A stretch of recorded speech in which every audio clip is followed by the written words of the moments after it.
Huh.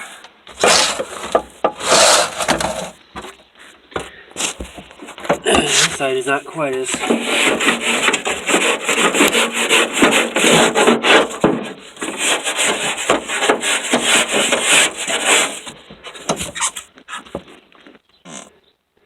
excuse me. Yeah, I've seen a lot worse than this.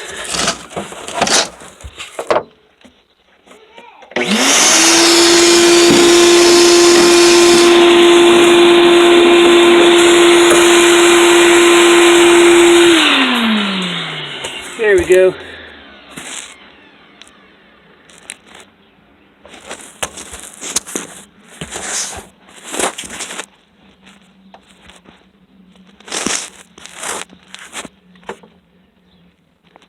I figure how the switch works to keep the tailgate from, or window from going up when the tailgate's down. I don't know. One more thing I'll have to look up.